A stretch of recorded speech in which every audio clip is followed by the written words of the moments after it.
Bismillahirrahmanirrahim. Assalamu alaikum, everyone. Welcome, everyone. Once again, we are discussing databases, and today we will try to wrap up our discussion on databases.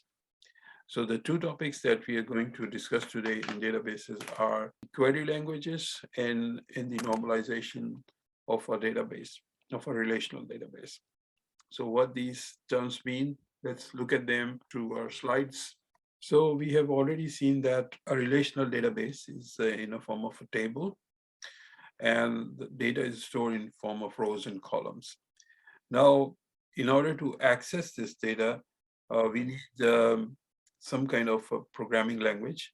And mostly for relational databases, the programming language that we use is called as structured query language.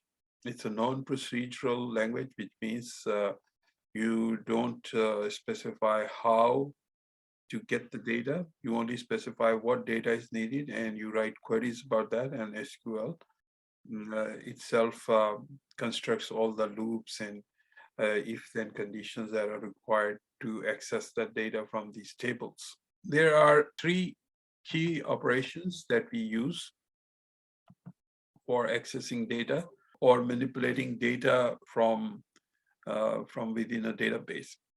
So select is an operation that lets us retrieve data or specified rows from that table based on some criteria. And project is a similar operation that lets us retrieve attributes from a particular table or columns from a particular table, and join, as the name sort of suggests, is used to join two tables together into one bigger table, right? Sometimes we need to join two tables together so that we can access data from both of them with the help of the same operation. So these are the three operations that we are going to talk about. They are used by the same name in SQL, which is a structured query language, and we look at them one by one. So the three operations are select operation, the project operation, and join. So let's look at the select operation first. Suppose we have a table, an employee table, which have 4 columns in it. In the first column, we have the employee ID, and then in the next column, we have the employee name, and in the third column, we have the address, and fourth, we have the social security number, which is kind of a national ID card number, right? So we have these 4 columns in the table. When we use the select operation that you can see over here, right? This sentence is from structured query language.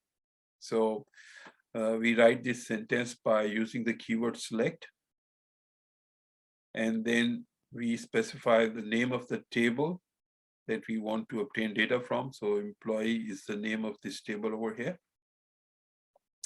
So we are selecting from employee. So from is also a kind of syntax, required syntax for SQL. The operation is select. The table is employee. And what we are selecting, we are trying to select a particular row from this table. We are only selecting the row where employee ID is equal to 34Y70. So we see that there is one. What it will do is it will create a new table, and in this table there will be one row from the employee table, and this row will be the one where employee ID is equal to 34Y70, right? And we see the result over here down here. So we have a new relation. It's called new because we have specified the name of this new relationship over here. It's called new. We can call it anything else. So this is the table over here. And you can see that in this table, there is only one row, right? We can make modifications into this sentence over here. For example, we can change the ID over here, then we'll get a different row over here. And all the columns will be transported to this new relation over here, right? So the entire row will be selected. So select operation is for selecting the entire row. But which row to be selected, that is specified after the where clause. So where tells you which row or which rows will be selected.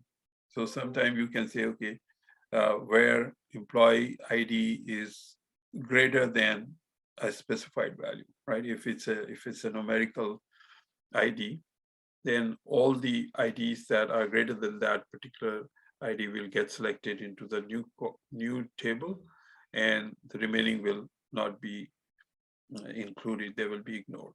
So it's a simple operation, and it will help you in selecting either one or more than one rows, depending on the criteria that you specify. Project operation is similar to select, but the only thing over here is that we over here extract columns from the table, right? So in a kind of, we sort of shrink the table in some sense. So we only select some columns. And in this operation, you will notice that all the rows are copied, but not all the columns are copied. So there is no where clause in this operation in the example shows. So what you do is you project name and address. These are the two columns. Name is the second column over here, and address is the third column over here. And these two columns are projected onto a new relation, and this new relation is called as mail this time, right? So maybe we are using this for printing mailing addresses, because on an envelope, we don't need employee ID and we don't need their ID card number. We only need their name and address. So we need a new table. We are calling that as a mail table. We want to send them, let's say, some kind of e-card or something.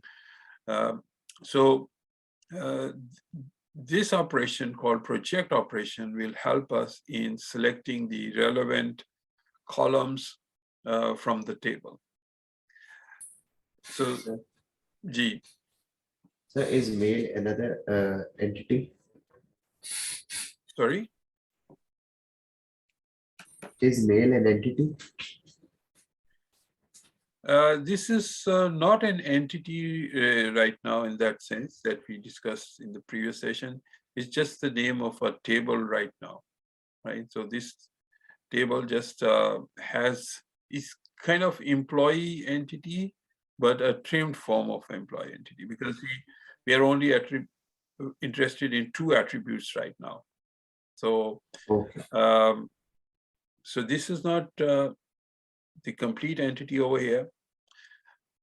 So ER diagram is normally used when we are designing the database. So once we have designed the database and it is already there, then we forget about ER diagrams, right? So now that we have tables and we have rows and we have columns, and we are using SQL to now access the data or manipulate that data, right? So if we go back to the design stage, then this question becomes more relevant. Well, what is this new table that you have generated? Does it correspond to an entity in real life or not? So in that case, the answer would be yes, this is sort of employee entity, but a trimmed down version of that. So was a good question. Thank you very much for this contribution here. Let's move on to the next operation, which is the join operation. Now, join operation is when we just take two tables together and join them. It's kind of an opposite of project, because in project, we are shrinking a table. We are only selecting some of the columns from all the columns. But in this, we take two tables and we merge them together. So if in the first table we have two columns, and in the second table we have three columns, then in the result we will have 5 columns, right? So we are joining two tables together, and that's why the operation is called as join. Now we are joining A and B, but in this join table, we are also specifying a condition, which means that we are joining, but at the same time, we are also selecting some of the rows that will go in the joint table over here. So you can see that there are 3 rows in relation A, and there are 4 rows in relation B, but we only have 3 rows in relation C. We might have ended up in a situation where there are only 2 rows in the resultant table, or only 1 row in the resultant table, which will happen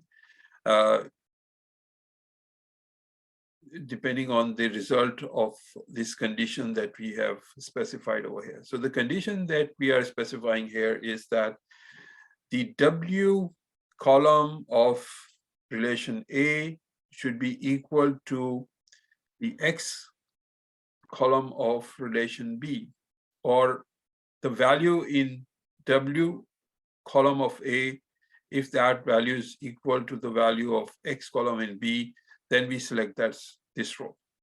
So if we see that there is a value 2 in column W that we are talking about over here in relation A. So this is a relation A. We look at column W and we look at the value. And then we see that, is there any value that have the same value in column X over here, right? So let me just move this, right? So the first column is X, the second column is Y, and the last column is Z. So this row will be joined to this row in the resultant column, in the resultant table. So you can see over here that the first row has the first row from relation A and third row from relation B, and they're all in one table. So now there are 5 columns, but they're now all in one row in the resultant table, because these are the these are the rows where the values of W and X match. So if we go down the next row, we'll see that the value on W is 4. And when we look at it in the next table, we see that there is a row which has value 4 in it. So we take this row from A and join it with the second row in column B and put it over here. So this is the row from relation A, and this is the row from relation B, and they are in the table C. Then we scan further down and see there's another row over here in relation B that has 4 as value in X column. So we also take this and put it again here, right? So yes, do you have any questions? G. Sir, I was saying that only the elements that are the same are being joined. The rest are being truncated, right? Yes, that's Because right. only 2 and 2, 4, 4 were joined, and 5 and 6 are no. Yes, 5 is truncated.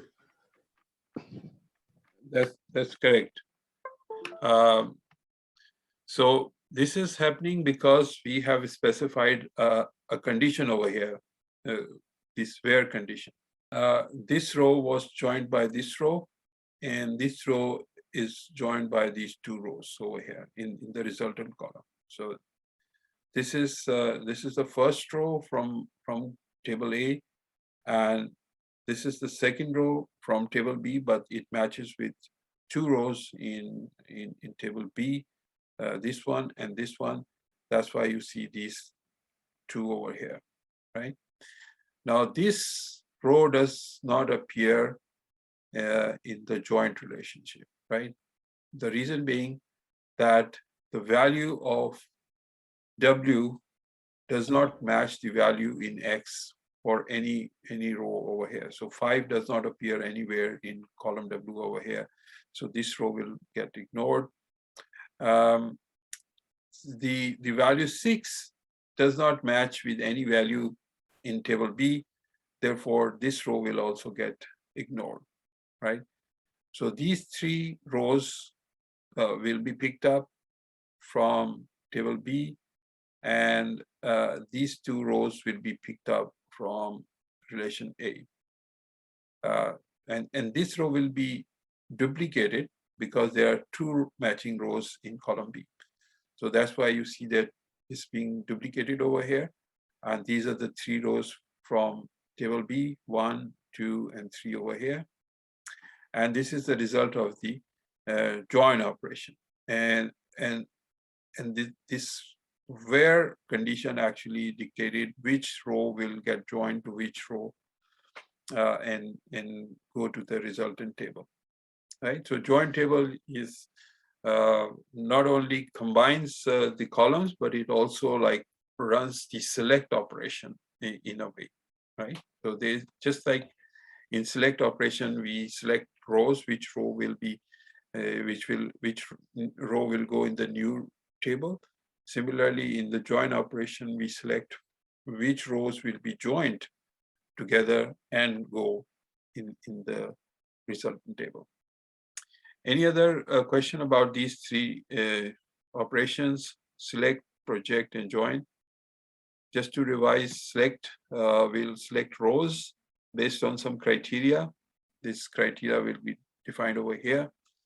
The project operation will simply extract columns from the table, and the join operation will join 2 tables together and create a new table, right? This slide shows you an application where you have this data. So you have assignment relation and you have job relation. And when you join these 2 together, you get a new table with more columns than either of the original 2 columns. And the rows are joined on a particular criteria, right? The criteria is the assignment job ID should be equal to job ID. So this is job, and this is job ID, and this is assignment job ID. So assignment job ID should be equal to job ID, and this is the condition over here.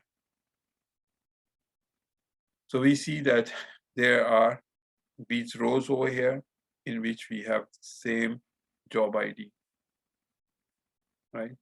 This also have same job ID, and this also have the same job ID, and so forth.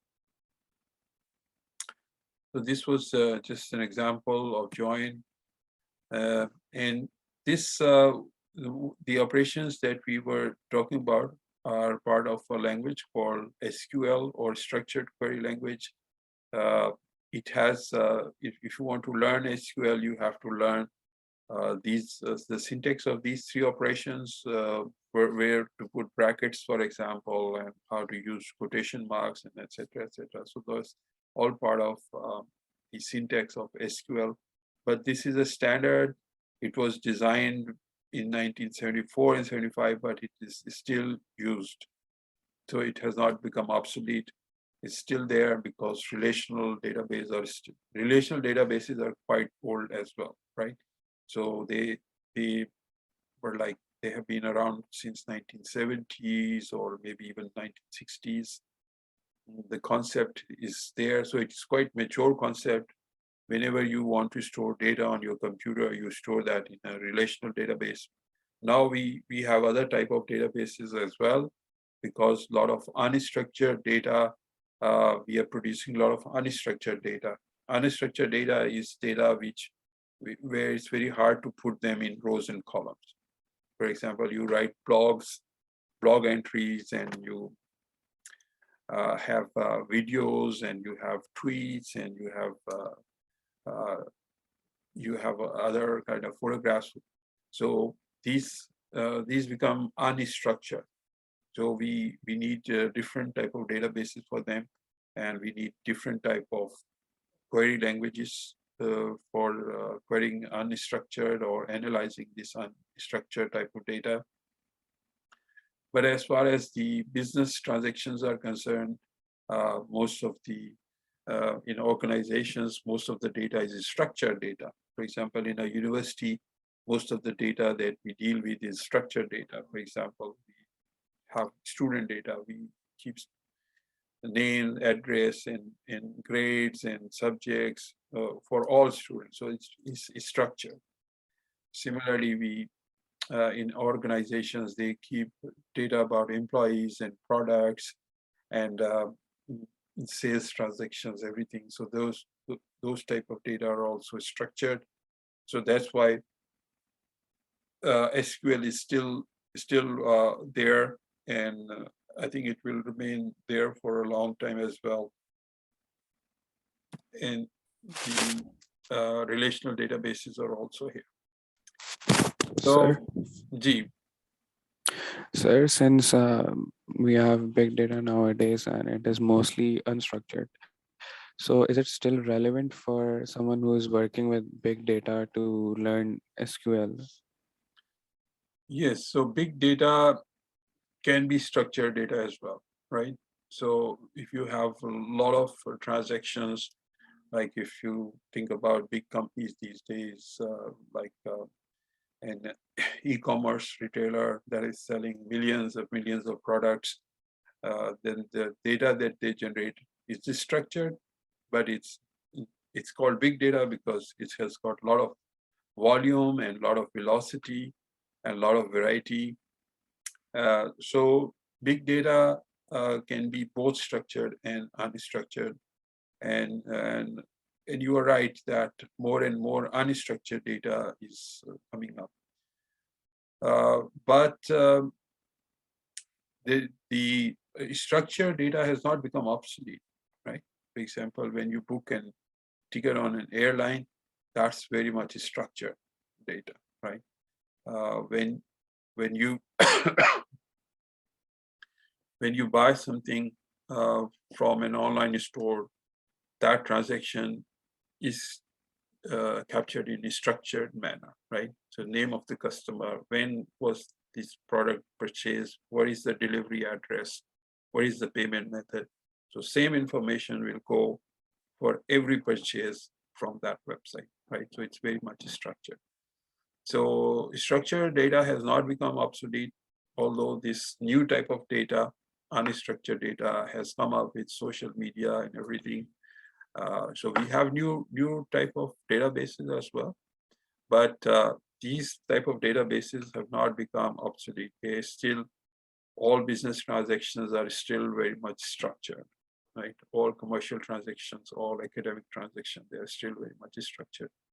The database that we, for example, Nadra database has structured data for every citizen in Pakistan. They have name, they have address, they have a national ID card number, they have a photograph, and some. So there's the same format for every ID card that we have, right? So this is very much structured. So the structured data will stay; it won't go away anywhere. But now we are also dealing with unstructured data. So it's the relevance has not gone down. It's only that we have now newer forms of data as well, unstructured data, and maybe so it's not strictly true to say that this data remains unstructured. So unstructured data, when it's captured, we put structure on it later on, not before capturing.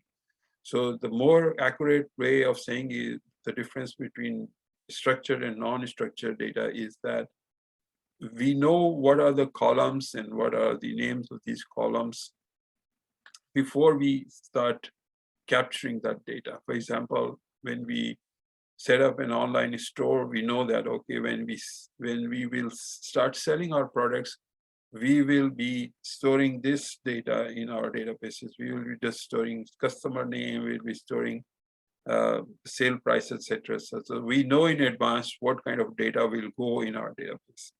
So that's why we call them structured. But in case of unstructured data, what happens is that we don't know what type of data will we get, but once we store it in a database, then we try to put it into relevant columns and rows. So we decide upon the structure later on, but the structure is still there. When we process it, there is still some structure there inside. So the more accurate way of saying is that data with known structure beforehand and data with whose structure becomes known after we have captured it. So once we capture data and we have decided on the structure, then we can use the same tools that we use for structured data. By the way, thank you very much for this question. It's very relevant and needs to be clarified for today because there's so much talk about big data these days, and also because big data helps us in creating artificial intelligence. So there's a link between big data and artificial intelligence. That's why big data is becoming more and more important these days. So what you're seeing on your screen right now is the syntax. So you have already seen the operations, select operation and join operation and project operation. But when you put it in syntax, you'll see that we have this select in lowercase, and then we have just the name of two columns from this table called assignment, and also from another table called job. And this is the where clause over here, and where clause can be made compound by using the word and we have this operator over here. So this is all part of the syntax. So when you learn SQL, you'll have to learn all this. Right? So in this example, you can see that the select operation is being used to get data from different tables at the same time. This is another example where you're again using select, but you are selecting one column from employee table and another column from assignment table. And these are the names of the two tables that you are getting your data from. And you have also specified the condition over here. Now I come to another important topic, which is the integrity. Integrity means the surety that the data that we store in our database remains valid, remains true, accurate. There are no errors in it. There has been no mistake in it, and there have been no something has not been damaged or lost or hacked into. So this is what is meant by integrity, that we preserve the data in its original value, right? So there are multiple ways of multiple tools that we use for ensuring database integrity. And some of these tools are called as commit, rollback, commit point, cascading rollback, locking, shared lock, exclusive lock. So I'll just spend 1 minute each in explaining what these means is. So commit is used when you are, for example, making changes in your databases, right? And when you are satisfied that these changes are what you have made are correct, then you commit those changes. So commit is like saving the data. Once you have made changes, for example, when you are filling out a form, you can keep on like changing values in the form. But when you submit the form, everything that you have put in the form goes into the database. So commit is like submit, but in database terminology, we call it commit because when we are entering data, we have a chance to make changes in the values that we are entering if we make a mistake, we can delete it and put in a new value over there. Once we are satisfied that, okay, this transaction is okay to be stored in the database, then we execute the commit operation. The commit operation will go and save the data in the database. So rollback is used when, for example, you have committed few transactions, but you then realize that they were the wrong transactions that you have committed, right? So you need to go back to the previous state. So it is something like undo, right? So you have used submit button, you're more familiar with that. So commit is something similar to submit. Rollback is something similar to undo, right? So whatever transactions you have committed in the database, you can roll it back. So commit point is a state of database that you can revert to if you like put a checkpoint in a database, and then you keep entering data, and then you can say, okay, go back to that commit point, because after that, whatever I have entered is wrong. So you can go back to a specific point. Sometimes what happens is that when you commit a transaction, it makes changes in more than one databases, right? It goes and makes changes in more than one tables. So cascading rollback is when you roll back, it also rolls back all the changes in other databases and other tables that are associated with it. So it is similar to rollback, but it's more broader. So locking happens when, in case of multi-user databases, for example, there are two users who are accessing the same data and they want to modify or change that data. Let's say let's take example of an airline reservation system. So there's a flight that has to go from Karachi to Islamabad, and there are 100 seats on the plane, and there are multiple travel agents who are trying to book seats. Now there is a specific seat, for example, the first seat in the first row, right? And one travel agent want to reserve that seat for their client. There's another travel agent who also want to reserve the same seat. So locking is used when one travel agent starts processing the transaction, because it takes time to like do all the transaction. You need to enter all the details like passport number and everything, and you have to ensure that the payment has gone through, etc., etc. So while you are making these transactions, you want to make sure that it's not happening that another travel agent is also performing the same operations for the same seat.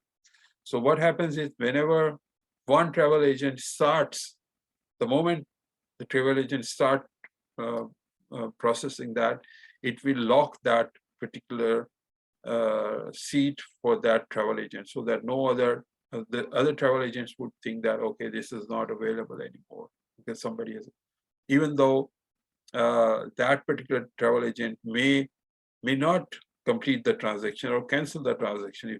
If it cancels, then it will become available. So it is just to illustrate the concept of locking. So whenever you are trying to make changes in the database and you have picked up a record from the database and you are working on it, it gets locked for that particular user so that no other users can make changes into the same row at the same time. So suppose one user wants to change the ID of a particular row, but the other user wants to change the address from the same row. But these two cannot happen at the same time, right? So that's why these transactions lock the data while it's getting processed, and after the process is complete, it's available for other users as well. And there are two types of lock: shared lock and exclusive lock. And this obviously, as the name suggests, that shared lock is that sometimes they can be situations where the two users can lock the same record for themselves if they are just viewing it or making changes to different parts of the record. Now, the next very important topic that I want to discuss today, and I want to also finish discussing this, is called as normalization.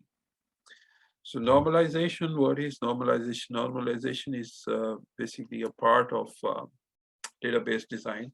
All right, so normalization, what is normalization? Normalization is has to do with designing tables. So as we saw in our previous class, that there is a tool called ER diagram. This is helpful in designing databases, right? And this was the example of a table that we started off with, where we have data and we just store everything in one table. But that table is normally not in one NF. And what is it? What is normalization? I'll explain that with the help of my whiteboard. Suppose you are working for an organization and you want to store data about your employees. Now, you know that you need to store their ID, employee ID, you need to store their name, but you also need to store information about the department they work for, right? And each department has its own ID. And they also have a head of department, name of the head of the department. They also have location for the department. Where is that department located? Maybe it's the name of the city. Which city is that department located in? And we might have also the postcode for that city, right? So we need to store all this information in our database regarding employees. So what we can do is we can simply create a table with all these columns in it, right? So it will have 1, 2, 3, 4, 5, 6, 7 columns in it. So let's also suppose that it is possible that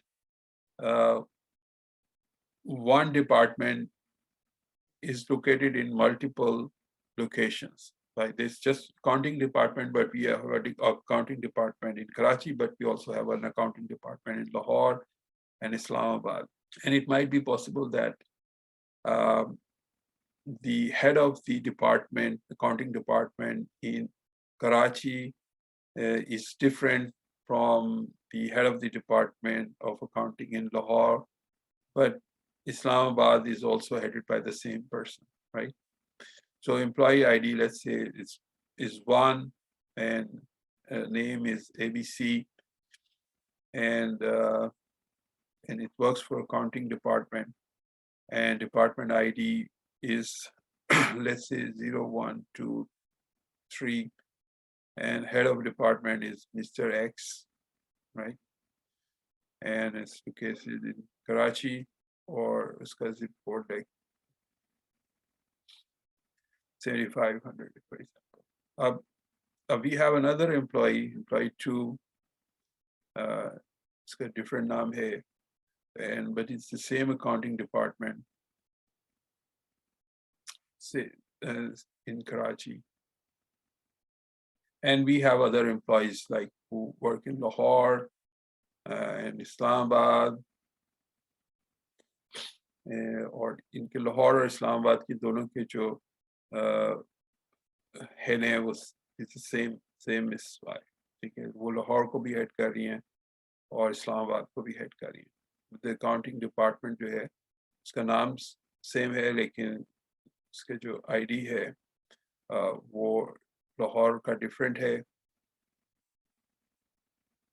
और इस्लामाबाद का different है, right? The rest of the data you can imagine accordingly. So now this is a table, and is it in first normal form? It is in first normal form, because of one particular reason. और reason उसका सिर्फ ये है कि हम ये देखते हैं कि किसी भी रो और किसी भी कॉलम का जो इंटरसेक्शन है उस पे हमारे पास सिंगल वैल्यूज आ रही हैं या मल्टीपल वैल्यूज आ रही हैं. अगर सिंगल वैल्यू आ रही हो तो हम कहते हैं कि ये टेबल फर्स्ट नॉर्मल फॉर्म में है. ठीक है, लेकिन अगर ऐसी सिचुएशन है कि हमारे पास एक से ज़्यादा जो वैल्यूज आ रही हैं, फॉर एग्जांपल हमारे पास एक और डिपार्टमेंट है फाइनेंस का. ठीक है, लेकिन फाइनेंस का डिपार्टमेंट जो है उसके उसके दो हेड हैं, एक के बजाय दो हेड हमने रखे हुए हैं. ठीक है, मिस्टर जेड भी हैं और मिस्टर डब्ल्यू भी हैं. तो हमने वो दोनों नाम एक ही जो है कॉलम एक ही सेल में रखे हुए हैं. अगर ऐसी सिचुएशन हो जाएगी तो फिर हम कहेंगे कि ये टेबल जो है ये फर्स्ट नॉर्मल फॉर्म में नहीं है, not in first normal form, because there are multiple values in one cell.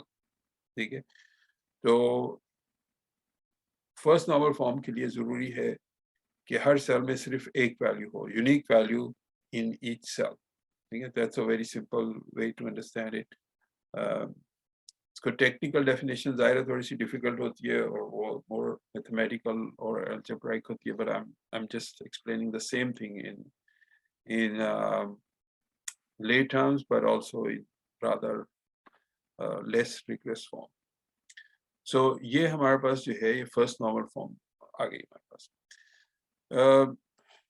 हमारे पास फर्स्ट नॉर्मल फॉर्म के अलावा हमारे पास सेकंड नॉर्मल फॉर्म भी होती है और थर्ड नॉर्मल फॉर्म भी होती है और फोर्थ नॉर्मल फॉर्म भी होती है और फिफ्थ नॉर्मल फॉर्म भी होती है और फिफ्थ नॉर्मल फॉर्म के बाद और कोई फॉर्म नहीं होती. So there are only 5 normal forms.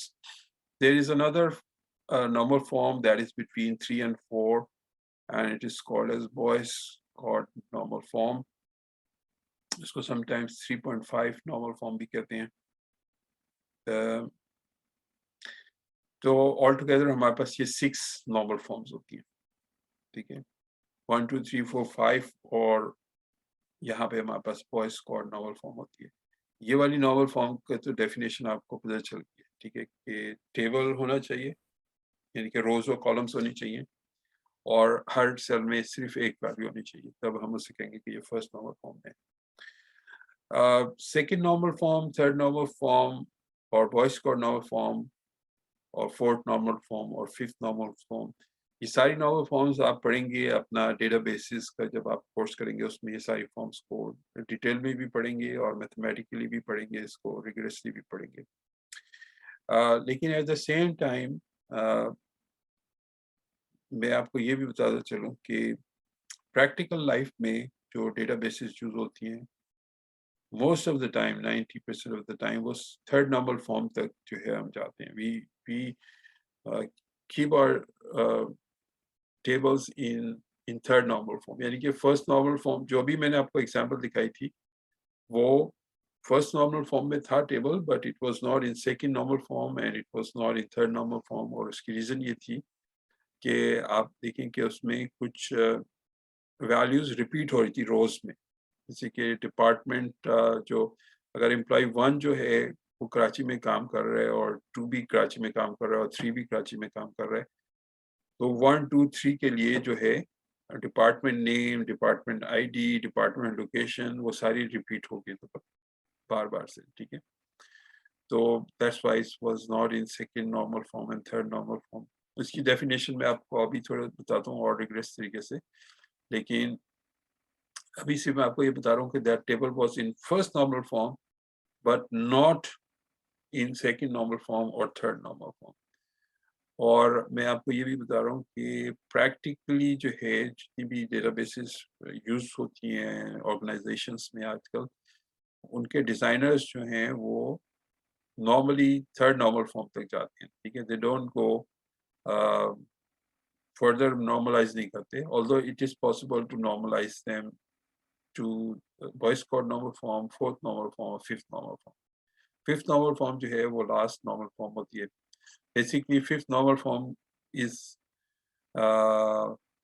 इसको मैं अगेन बहुत लूजली बता रहा हूँ کہ اگر کوئی ٹیبل میں صرف ایک ہی کالم ہو, ٹھیک ہے, تو وہ پھر ففتھ نارمل فارم میں ہو جائے گا, کیونکہ اس میں کوئی بھی ریڈنڈنسی وغیرہ کی ہمیں نوبت نہیں آئے گی. But obviously this is not very practical to have tables with just one column in them, or tables that can be split in such a way that we can have, like اگر ایک table ہے جس کے اندر 5 columns ہیں, لیکن وہ سب columns اتنے independent ہے کہ ان کو ہم الگ الگ بھی 5 ٹیبلز میں رکھ سکتے ہیں, تو وہ ففتھ نارمل فارم لائے گی. سو یہ اکیڈیمکلی تو یہ انٹرسٹنگ ہے, لیکن practically speaking we don't go that to that level, to fifth level, اور ایون ٹو فورتھ لیول یا بوائس کوڈ نارمل فارم تک بھی ہم نارملی نہیں جاتے ہیں. اونلی ان ریئر کیسز ہمیں جانا پڑتا ہے, ڈپینڈنگ آن کہ کس ٹائپ کا ڈیٹا ہے ہمارے پاس. ان سم اسپیشلائز کیسز ہمارے پاس ایسا ڈیٹا ہوتا ہے تو اس کو ہمیں تھرڈ نارمل فارم سے بھی ہائر جانا پڑتا ہے. تو اس آج میں صرف آپ کو فرسٹ, سیکنڈ اور تھرڈ نارمل فارم تک کا بتاؤں گا, اور باقی فارمس جو ہے ہم ابھی ڈسکس نہیں کریں گے. So let me stop this whiteboard now and go to my slide again. All right, so functional second normal form اور third normal form کو سمجھنے کے لیے ہمیں ضروری ہے کہ ہم پہلے ڈپینڈنسی یا فنکشنل ڈپینڈنسی کا جو کانسیپٹ ہے اس کو سمجھ لیں. تو وہ سمجھنے کے لیے I'll use my whiteboard to explain the concept of functional dependency. اچھا, اس میں یہاں پہ دیکھیے آپ کہ ہمارے جو ٹیبل ہوتا ہے اس میں ملٹیپل ایٹریبیوٹس ہوتے ہیں. Let's call them just A, B, C, D اور E. لیٹس سے ہمارے پاس یہ ایٹریبیوٹس ہیں ٹیبل کے اندر. Now, let's suppose the first attribute over here is, let's say, employee ID, اور سیکنڈ جو ہے وہ امپلائی نیم ہے ہمارے پاس. تو یہاں پہ آپ بڑی آسانی سے دیکھ سکتے ہیں کہ اگر ہمیں کسی امپلائی آئی ڈی کی ویلیو پتہ چل جائے تو ہم اس کا نام جو ہے بہت آسانی سے معلوم کر سکتے ہیں, کیونکہ ہر آئی ڈی کے اگینسٹ ہمارے پاس ایک یونیک نام ہوگا. ایسا نہیں ہو سکتا ہمارے پاس کہ ایک ہی آئی ڈی کے اگینسٹ ہمارے پاس مختلف نام ہوں. تو اس کیس میں ہم کہتے ہیں کہ جو ہے اے جو ہے وہ ڈٹرمن کرتا ہے بی کی ویلیو کو. تو B is functionally dependent on A. اس کا مطلب ہے کہ اگر ہمیں اے کی ویلیو پتہ چل جائے تو ہمیں آٹومیٹکلی بی کی ویلیو ہم معلوم کر سکتے ہیں. On the other hand, let's suppose یہ سی کالم جو ہے it's the name of the department this employee is working in. ٹھیک ہے, so let's say first employee جو ہے وہ ڈپارٹمنٹ اکاؤنٹنگ میں کام کر رہا ہے, ٹھیک ہے, اور دوسرا بھی اکاؤنٹنگ میں کام کر رہا ہے, اور ہمارے پاس جو تیسرا امپلائی ہے وہ بھی اکاؤنٹنگ میں کام کر رہا ہے, لیکن فورتھ والا جو ہے ہمارے پاس لیٹس سے وہ سیلز میں کام کرتا ہے. ٹھیک ہے, دس is employee 1 to 5, this is employee 1 to 6, اور یہ امپلائی کا نام ہے WXY اور اس کا نام ہے WXZ. ٹھیک ہے,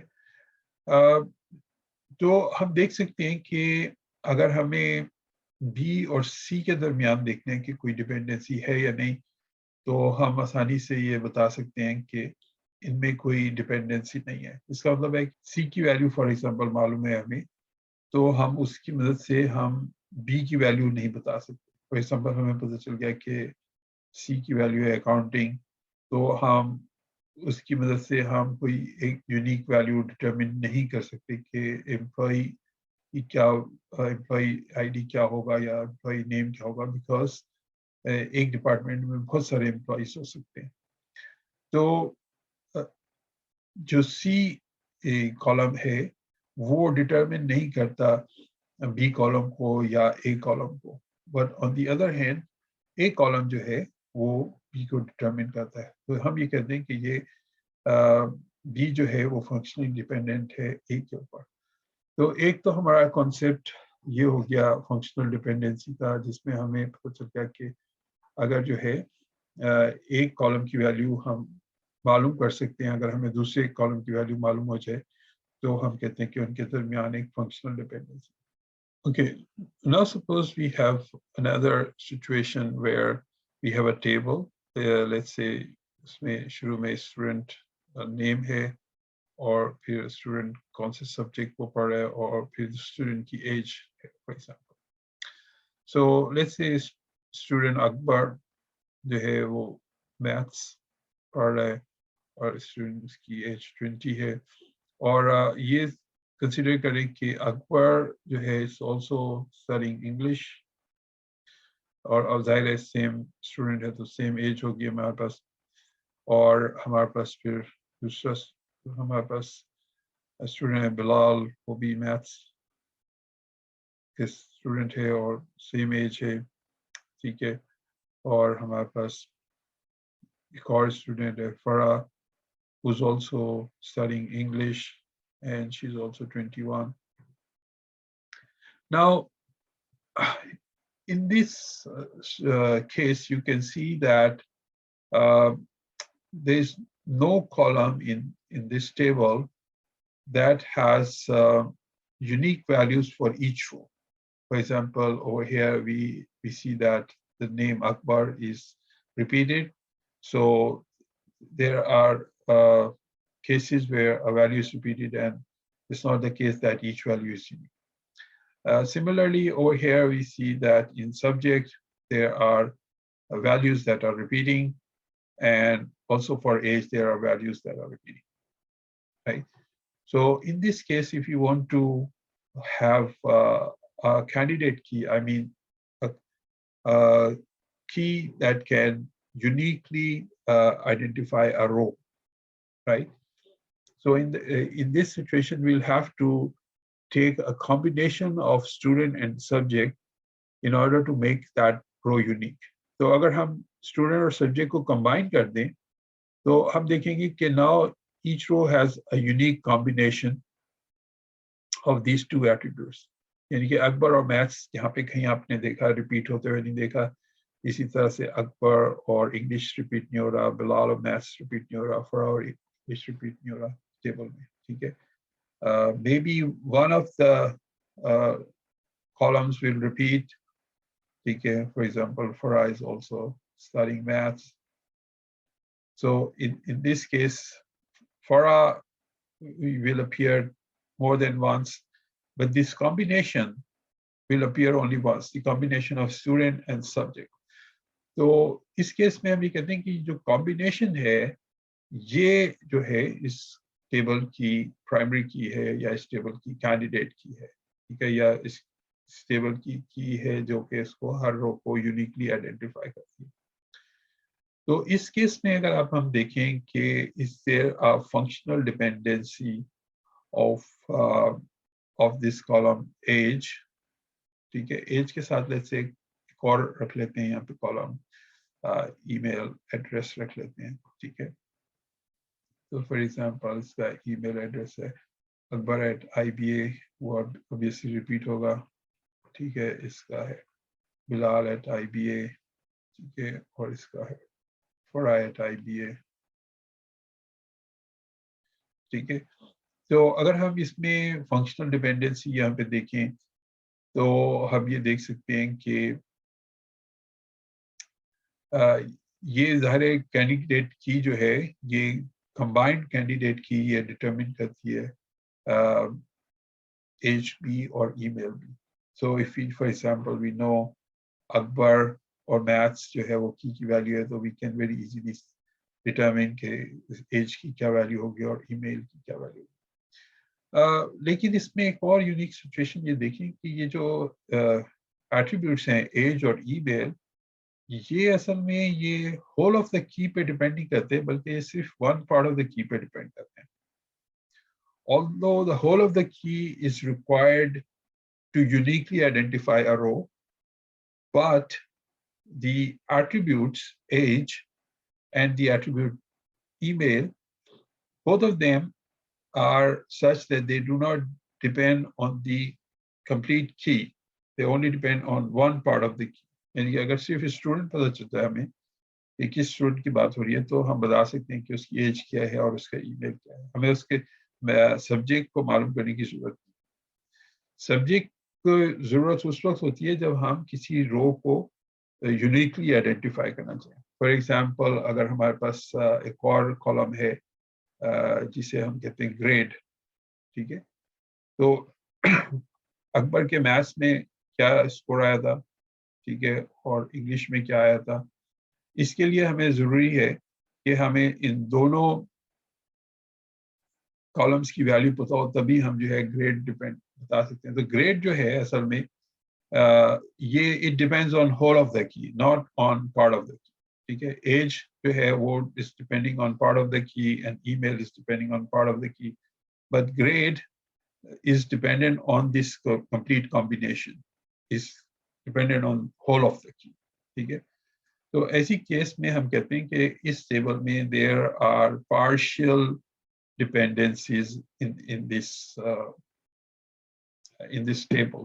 ٹھیک ہے, partial dependency کیا ہے کہ ایج ایک ایسا ایٹریبیوٹ ہے جو partially ڈیپینڈ کر رہا ہے کی کے اوپر. partially ڈیپینڈ کا مطلب ہے on part of the key. ٹھیک ہے, اسی طرح سے ای میل جو ہے is depending on part of the key, not whole of the key. تو یہاں پہ یہ partial dependency ہے ہمارے پاس. لیکن جو گریڈ ہے, گریڈ جو ہے اس کی ہمارے پاس functional dependency ہے, complete functional dependency ہے on whole of the key. ٹھیک ہے, جب تک ہمیں دونوں ویلیوز نہیں پتا ہو ہم گریڈ نہیں بتا سکتے. تو یہاں پہ آپ نے یہ کانسیپٹ دیکھا ہے, یہ کہلاتا ہے partial dependency کا. اور سیکنڈ نارمل فارم میں ٹیبل ہونے کے لیے ضروری ہے کہ اس میں کوئی پارشل ڈیپینڈنسی نہ ہو. فنکشنل ڈیپینڈنسی جو ہوتی ہے it is a relation ship between attributes, یعنی کہ ایٹریبیوٹس جو ہوتے ہیں یا کالمز جو ہوتے ہیں ان کو دیکھنا پڑتا ہے کہ وہ کس قسم کا ہے. وہ ایک attribute is called as functionally dependent on another if we can use the value of one attribute to uniquely determine the value of other. یعنی کہ اگر ہمیں امپلائی آئی ڈی پتہ چل گیا کیا ہے تو ہم اس سے امپلائی نام بتا سکتے ہیں, کیونکہ کوئی بھی آئی ڈی ایسا نہیں ہوگا جس کے جو شیئر ہو رہا ہو ملٹیپل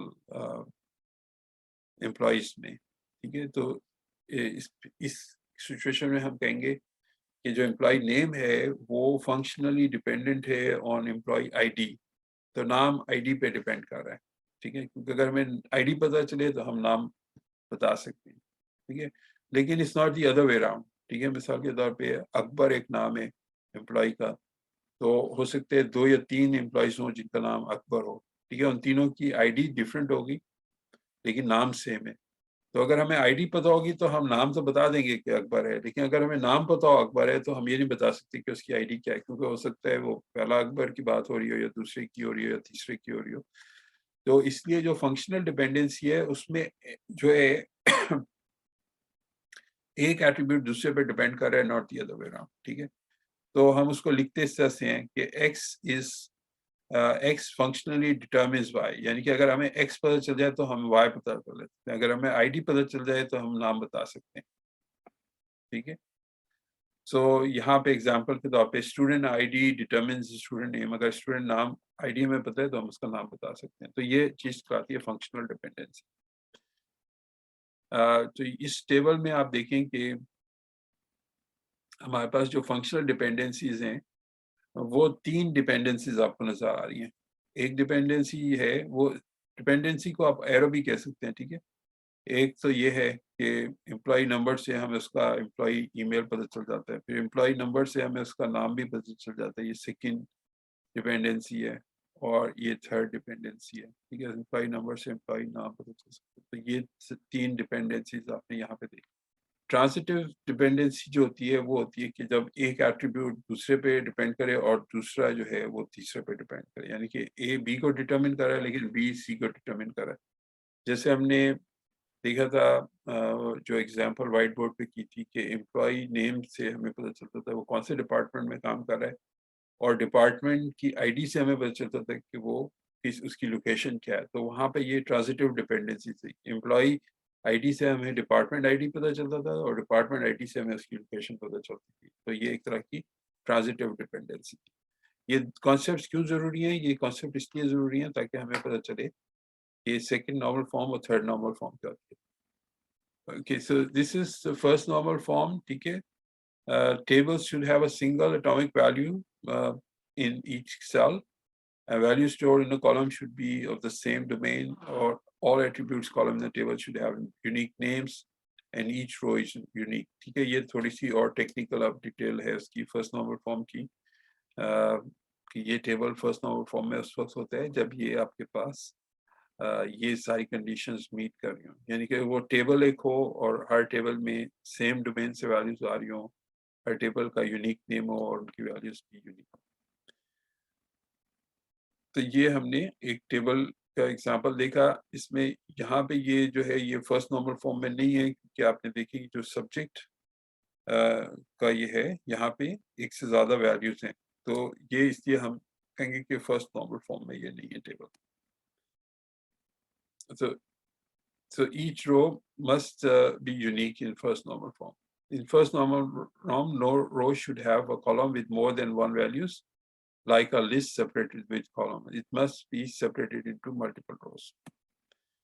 तो अब ये वाला जो आपने देखी है अब टेबल, ये वाला फर्स्ट नॉर्मल फॉर्म में, क्योंकि इसमें हर सेल में एक यूनिक वैल्यू है. लेकिन इसमें आप देखिए कि रेपिटेशन आ गया हमारे पास. ये नाम जो था स्टूडेंट का, ये रिपीट हो रहा है, but it is in first normal form. Second normal form में है कि table is said to be in second normal form if it follows it satisfies these two conditions. Number one condition, it has to be in first normal form, and there is no partial dependency. Sometimes ये होता है कि primary की जो होती है वो एक कॉलम नहीं होता, बल्कि दो कॉलम मिला के एक प्राइमरी की मिलती है. ठीक है, जब उन दो को ज्वाइन कर लें तब वो उसे हम प्राइमरी की के तौर पे यूज कर सकते हैं. फॉर एग्जांपल, अगर फर्स्ट नेम और लास्ट नेम को हम ज्वाइन कर दें तो हो सकता है वो फिर हमारे पास सारे यूनिक आ जाए. ऐसे कोई एम्प्लॉइज ना हो हमारे पास जिनका फर्स्ट नेम और लास्ट नेम दोनों सेम. ठीक है, तो इस केस में जो है हम कहेंगे कि दो कॉलम्स जो हैं वो जब हम कंबाइन करते हैं तो हमारे पास प्राइमरी की आ जाती है. तो अगर ऐसी पार्शियल डिपेंडेंसी किसी में आ गई टेबल में, तो उसे हम कहते हैं कि वो टेबल जो है फर्स्ट नॉर्मल फॉर्म में तो है लेकिन सेकंड नॉर्मल फॉर्म में नहीं है.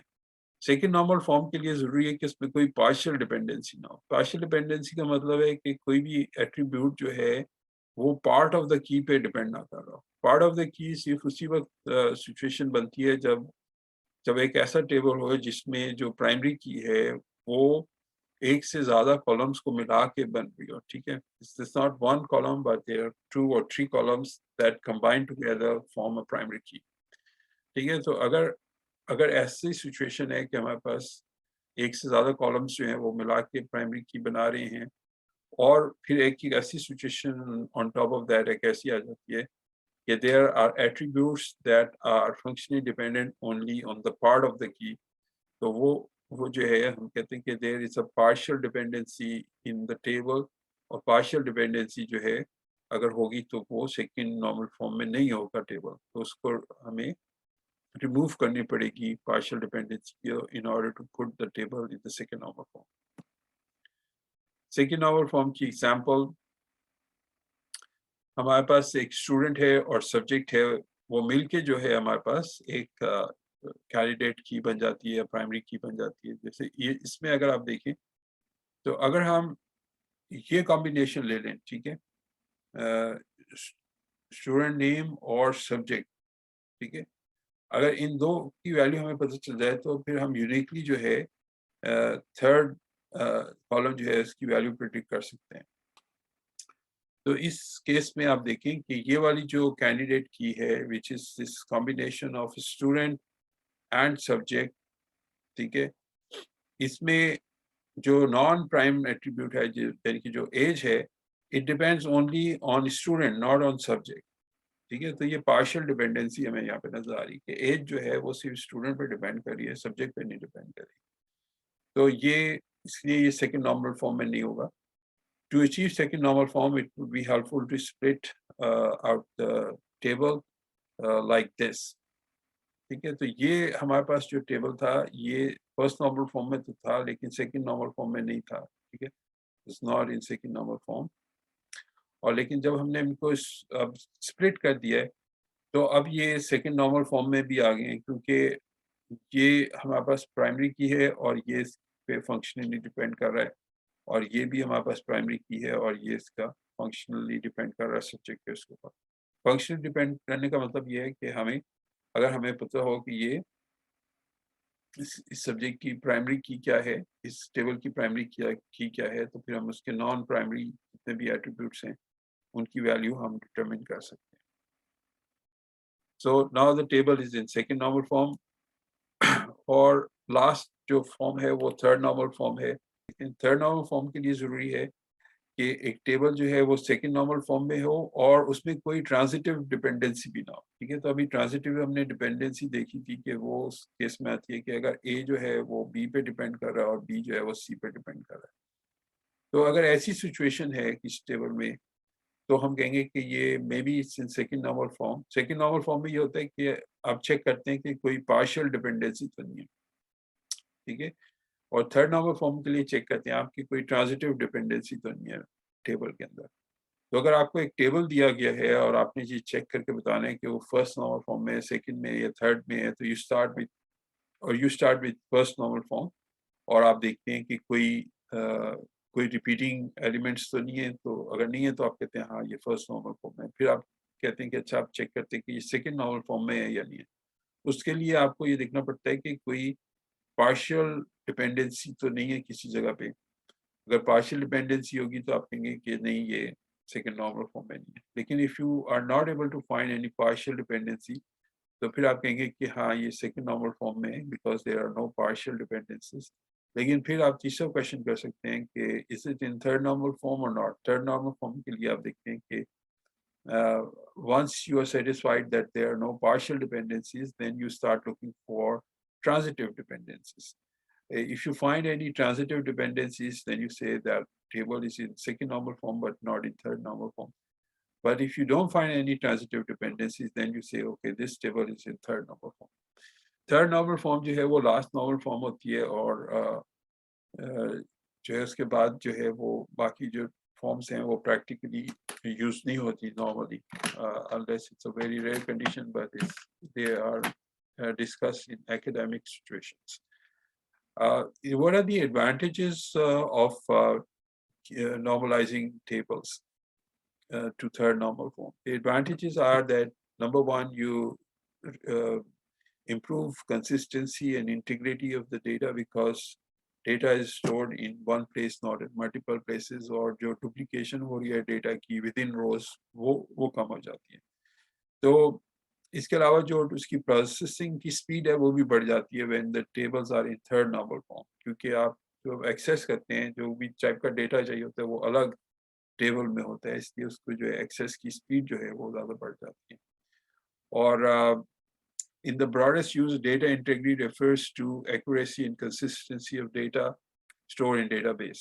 ٹھیک ہے، تو تھرڈ نارمل فارم جو ہے اس کو ہم اس طرح سے کہہ سکتے ہیں کہ جتنے بھی ایٹریبیوٹس ہیں وہ صرف پرائم کی پہ ڈپینڈ کرتے ہیں اور پرائم کی کے علاوہ کسی اور پہ ڈپینڈ نہیں کرتے. ٹھیک ہے، اس کا مطلب ہے کہ in other words there are no partial dependencies and no transitive dependencies. Transitive dependencies کا مطلب ہوتا ہے کہ وہ کسی اور پہ بھی ڈپینڈ کرتے ہیں، اور پارشل ڈپینڈنسی کا مطلب ہوتا ہے کہ وہ جو ہے وہ ہول اس کے اوپر جو ہول پرائمری کی ہے، ہول کینڈیڈیٹ کی ہے، اس پہ ڈپینڈ کرتے ہیں، ناٹ آن پارشل. ٹھیک ہے، so it's the whole primary key that should determine all the non attributes, or there should be no other primary keys جو کہ transitive dependencies create کریں.